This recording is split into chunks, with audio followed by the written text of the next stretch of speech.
اب ان میں کچھ تبدیلیاں ظاہر سیاسی عوامل کی وجہ، لیکن کچھ بیرونی مداخلت میں اگر بائیڈن حکومت پہ سب سے بڑا امریکہ پہ جو الزام لگا وہ رجیم چینج مداخلت کا، کسی ملک میں حکومت گرانے کا، تو وہ پاکستان تھا. یہ یاد رکھیں. اب اس معاملے کو ریورس کرنا ہے، اور اس میں جو اصل معاملہ ہے وہ عمران خان کی حکومت گرانے کے بعد 2 بڑے واقعات 9 مئی اور 26 نومبر. یہ جو سیاسی ماحول کی ڈائنامکس بدل گئی ہے 9 مئی کے بعد ہی بدلی ہے، ورنہ الیکشن بھی چوری ہوا، تحریک انصاف کی تمام نشستیں بھی چوری ہوئیں، سینٹ کے انتخابات بھی ابھی تک نہیں ہوئے، تحریک انصاف کے ساتھ جو ہوتا رہا وہ سب آپ کے سامنے. اب اس سب پہ ایک مکمل جامع تفصیلی رپورٹ، ویسے تو آپ کو پتہ ہے یہ اداروں کی طرف سے، خفیہ اداروں کی طرف سے مل کر ایک رپورٹ مرتب کی جاتی ہے جس میں پاکستان کی اکانومی کے متعلق بھی معاملات ہوتے ہیں، جو سیاسی عدم استحکام ہے وہ بھی، امن و امان بھی، سب سے بڑھ کر تحریک انصاف، ان کی طاقت، عوام میں مقبولیت، یہ سارا معاملہ باقاعدہ طور پر رپورٹ کی شکل میں پیش کیا جاتا ہے. پھر اس کے بعد کور کمانڈر کانفرنسز ہوتی ہیں، فارمیشن کانفرنسز ہوتی ہیں، اس کے بعد پھر ان چیزوں کو امپلیمنٹ کیا جاتا ہے، اور یہ بدلتی ہیں، حالات کے حساب سے یہ رپورٹیں بدلتی ہیں. اب یہ جو جینون طریقے سے آپ دیکھیں 26 نومبر کے واقعے کی خاص طور پر جو رپورٹ ہے، اس میں ایک بڑا اہم معاملہ رینجرز کی ہلاکت کا تھا، جس کے بعد یہ سارا معاملہ بدلا کہ تحریک انصاف کے کارکنوں کے اوپر یہ الزام لگا، جس جنازے میں آرمی چیف اور شہباز شریف بھی آپ کو نظر آئے، اور اس کے بعد پھر اگلے دن آپریشن ہوا. تو یہ سارا معاملہ کس نے کیا؟ وہ کون تھا جسے پتا تھا عمران خان کی حکومت گرانے کے وقت بھی آپ کو یاد ہو تو جسے پتا تھا کہ یہ باجوہ کی اور عمران خان کی ملاقات سبوتاج کی گئی تھی وزیر آباد میں قاتلانہ حملے کا. تو یہ ساری انفارمیشن، پھر یہ کہ گولی چلانے کا حکم کس کی طرف سے آیا، یہ اب سارے معاملات اثر نو دیکھنا مجبوری بن چکی ہے، کیونکہ اب معاملہ ذمہ داران کا تعین کرنا. اس میں دیکھیں نون لیگ کی جو قیادت ہے وہ اور اسلام آباد پولیس، یہ 2 اس ذمہ دار ٹھہرائے جا سکتے ہیں. اور اس کا بہت بڑا آپ کو پتہ ہے اعجاز الحق کا اور ان باقی لوگوں کے اس میں انٹرویوز ہیں، بیانات ہیں، ان کی روشنی میں آپ کو دیکھیں تو یہ سارا معاملہ آپ کو سمجھ آ جائے گا. کیونکہ اس وقت ریاست کے اندر ریاست اور پھر اس کے اندر بھی مختلف گروہ تو موجود ہیں، اور اب ان کی جو شفٹنگ ہے، ان کا جو وزن ہے وہ ادھر ادھر گرتا رہتا ہے وقت کے حساب سے، اور کسی نہ کسی کو قربانی کا بکرا بنانا پڑتا ہے. طارق فضل چودھری نون لیگ کے، ابھی اس کا بیان میں سن رہا تھا کہ جی ہوائی فائرنگ ہوئی، اس سے پہلے 3-4 رہنماؤں کے 26 نومبر کے معاملے مختلف بیانات آتے رہے. محسن نقوی نے کہا ہمارے پاس اسلحہ ہی موجود نہیں. مریم نواز نے بڑی فنکاری کی، اس نے کہا پنجاب کی حکومت کو ہم نے تو بندوقیں ہی نہیں دی. اب یہ سب لوگ اپنی اپنی ذمہ داری سے اسی لیے بچنا چاہتے کہ معاملہ بڑا ہونے جا رہا ہے. شہباز شریف نے فوراً اس وقت کہا تھا جی، آرمی چیف نے اس معاملے کو بڑے اچھے طریقے سے سنبھالا. آرمی چیف نے جواب دیا تھا اس وقت کہ ہمیں تو حکومت نے بلایا. اب یہ پہلے ہوائی فائرنگ، پھر خالی بندوقیں، پھر کہتے جی اسلحہ نہیں تھا. وہ کاشف عباسی نے اسے پوچھا بھی کہ اگر خالی بندوقیں تھیں تو پر گولیاں کو کہتے ہیں ربڑ کی چلتی نہیں. تو اب جو نون لیگ کی طرف سے دیکھیں جو گروپ ہے باقاعدہ طور پر جو ان کو مذاکرات کو سبوتاج کرنے کا جن کا کام ہے، وہ جو اس عمل میں بڑے کامیاب نظر آ رہے ہیں. میں آپ کو یہ بھی بتا دوں، تحریک انصاف کی کمیٹی کی جو عمران خان سے ملاقات نہیں ہونے دی جا رہی، اسپیکر ایاز صادق نے عین وقت پر حکومت سے جواب لے کے بتانا تھا، لیکن اس نے کوئی جواب نہیں دیا. اور پھر دیکھیں جیل میں جب ملاقاتیں کرواتے تھے صبح 7 بجے دروازے کھول دیتے تھے، لیکن یہاں مذاکراتی ٹیم سے اگر یہ معاملات ٹھیک کروانے تو دروازے کھلے ہوتے. اسی لیے عمران خان نے بڑا سوچ سمجھ کر 31 جنوری کی تاریخ دی ہوئی ہے. اور اب تو دیکھیں یہ جو لفظ آتا ہے نا ان کی طرف سے ڈیل کا، اس پہ تو ہم سب لوگوں کو بھی، عمران خان کو بھی، سب کو چڑ ہو گئی ہے. ایک اتنی تھوک کے حساب سے پیغامات ڈیل کے، علیمہ خان نے بھی آج یہ بات کی کہ مختلف سورسز سے جو پیغامات آتے ہیں، چڑ ہو گئی ہے کہ لوگ ڈیل کی جو بات کرتے ہیں. انہوں نے ایجنسیوں کا ASI کے نام بھی لیا، اور باقاعدہ طور پر انہوں نے بتایا کہ خان کے بچوں سے بات نہیں کرنے دے رہے، ڈاکٹر سے چیک اپ نہیں کرنے دے رہے، کتابیں نہیں دے رہے. اور دوسری طرف حکومتی اراکین کہہ رہے ہیں یہ خان کی جو ٹویٹ آئی تھی کل اس کی وجہ سے ہے. حالانکہ دونوں پارٹیوں کے مذاکرات میں بات طے ہوئی تھی کہ جو بیرونی حالات ہوں گے اس کا مذاکرات پہ اثر نہیں پڑے گا، چاہے وہ بیانات ہوں، انٹرویوز ہوں، عدالتوں کے فیصلے ہوں، تقاریر ہوں. تو میں تو خیر اس چیز کو ماننے پہ تیار نہیں ہوں، لیکن اب جو حالات بنتے جا رہے ہیں اس میں اب شہباز شریف کی حکومت بچنا بڑا مشکل نظر آ رہا ہے مجھے، بہت مشکل.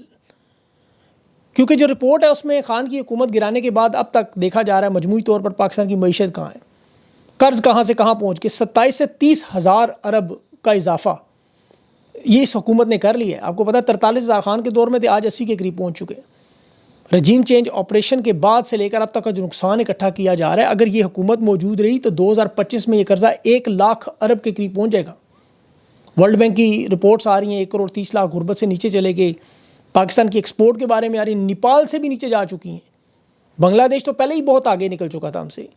اب اس خطے میں 9 ممالک سے پاکستان کی برآمدات اس وقت سب سے نیچے ہیں. آپ دیکھیں کہ 2 ارب ڈالر کے قریب ہماری جو 12 ارب ڈالر جو بنا ٹوٹل اس کا 12% بنتا ہے، مطلب جو ہماری برآمدات ہیں ایک دیوالیہ ہوا ملک آپ دیکھ لیں سری لنکا اس کی مثال سے کہ جی ڈی پی ان کا 30% سے زیادہ جو ہے وہ ان کی برآمدات 18% بنتی ہیں، ہماری 12 ہیں، وہ دیوالیہ ہے۔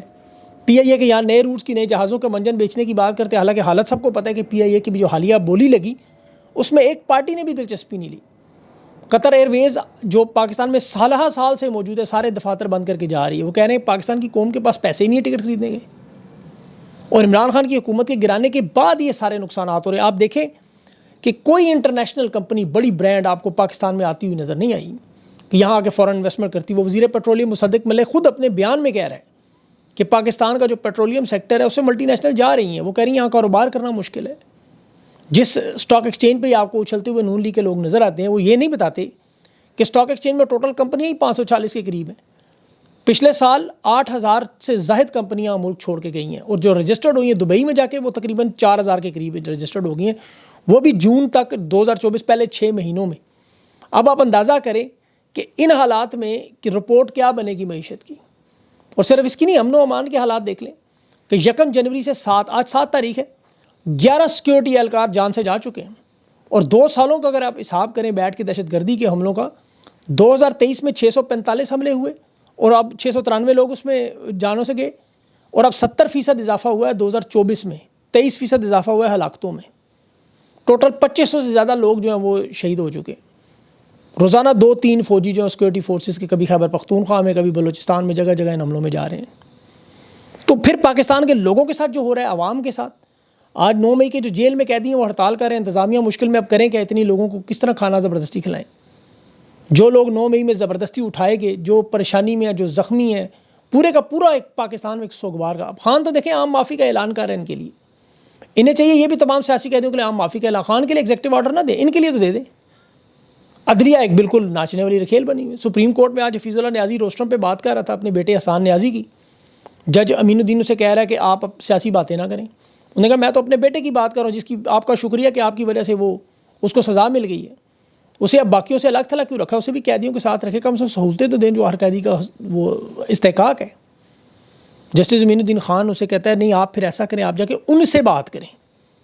اب آپ اپنا سر دیوار سے ماریں، یقین کریں بات سن کے کہ یہ چیف جسٹس ہے آئینی عدالت کا۔ پھر دیگر ججز سے کان میں کچھ کہا تو وہ پھر ایک دم سمن بکمن ہو گیا۔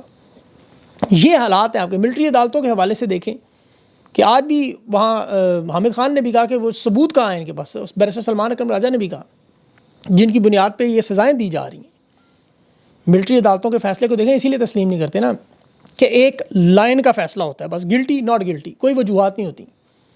جسٹس مسرت حلالی وہ کہہ رہی تھی کہ جنا ہاؤس کا نام آتا ہے میری ٹانگیں کانپنا شروع ہو جاتی ہیں۔ بھئی اب جن ملٹری قید میں لوگوں کے ساتھ جو ہوا ہے، آپ یقین کریں جو ان لوگوں کے ساتھ ہو رہا ہے وہ آپ سوچ بھی نہیں سکتے۔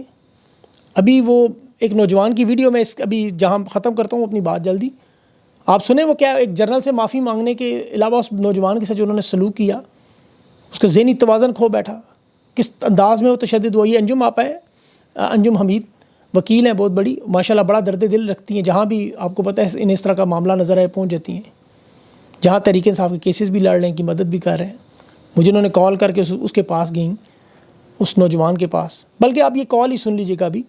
تو یہ سارے حالات ہیں، اس میں انشاءاللہ بہتری آئے گی کہ دنیا میں تبدیلی آ رہی ہے، اور اس کے بعد ان کا بھی جانا جو ہے وہ ٹھہر گیا۔ یہ آپ ویڈیو ضرور چیک کریں اور اپنا خیال رکھیں۔ میں بھی انٹرویو انشاءاللہ کرتا ہوں، وہ بھی دیکھیے گا بعد میں۔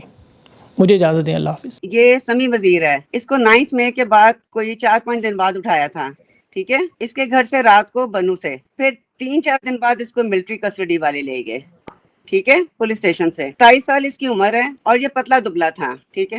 اس کے بعد کیا کہتے ہیں، یہ بولتا کچھ بھی نہیں ہے، نہ کسی کو پہچانتا ہے۔ ہاں تھوڑی دیر بعد جیسے میری موجودگی 1 گھنٹے میں بھی اس نے 2 سے 3 دفعہ کہا ہے جرنیل معافی مانگتا ہے، جرنیل معافی مانگے، یہ 3 جملے بولتا ہے ریپیٹڈلی، کوئی لفظ نہیں بولتا۔ نہ یہ چل سکتا ہے، نہ یہ سنتا ہے، نہ ہی کسی کی بات کو رسپانس کرتا ہے، ٹھیک ہے، کسی کی بات کو یہ کوئی رسپانس نہیں کرتا، نہ ہی مجھے پہچانتا ہے۔ جیسے اس نے اسٹریٹ منہ رکھا ہوا ہے، تھوڑا سا ٹرن کرتا ہے تب بھی وہی بات کرتا ہے۔ لیکن ایک بات سبھی بہت آپ نے آواز اٹھانی ہے، جب یہ وہ تھا وہاں زنجیروں سے اس کو باندھ کے رکھے، جو کہتے ہیں کہ زنجیر سے لٹکایا ہوا ہے اور مکھیاں بہت بیٹھ رہے ہیں، ٹھیک۔ اب آ رہے چہرہ نظر؟ اچھا، اب جو دوسری بات ہے سبھی ہائی لائٹ کرنی ہے، آپ سب نے، میں ہاتھ جوڑتی ہوں، میں بھی ایک ماں ہوں میری ہاتھ جوڑ کے آپ سے درخواست ہے، خدا کے بعد سے اس کے لیے بات اٹھائیں. یہ آپ سارا دیکھ لو. اب اس کے گردے بھی ہیں اور اس کے گال بلیڈر بھی ہے، اس کا پتا بھی ہے، اس کا سب کچھ ہے. تو یہ دیکھو اس کو کیا چیز ان لوگوں نے وہ کیا، کیا انجری ایسی ہو گئی. اب میں نے اس کو کہا پرائیویٹلی اس کو فوراً داخل کرائیں. جرنل لمافی لالتلو pasre machini padawe khwadalo muerta vech zamafi na uda da kum na mafi uguri bia da sire bachcha khwadalo zanzari na ya hotel ke dal dre ka sunger ta wasbidi yut taye udre nur di vech mravi vech tus vech yut na kar se yo. جناب یہ بول رہا ہے کہ یہ انہوں نے کہا ہے کہ جنرل صاحب سے معافی مانگو. پھر وہ یہ بند بولتا ہے کہ میں کیوں معافی مانگوں، جنرل ہے کون؟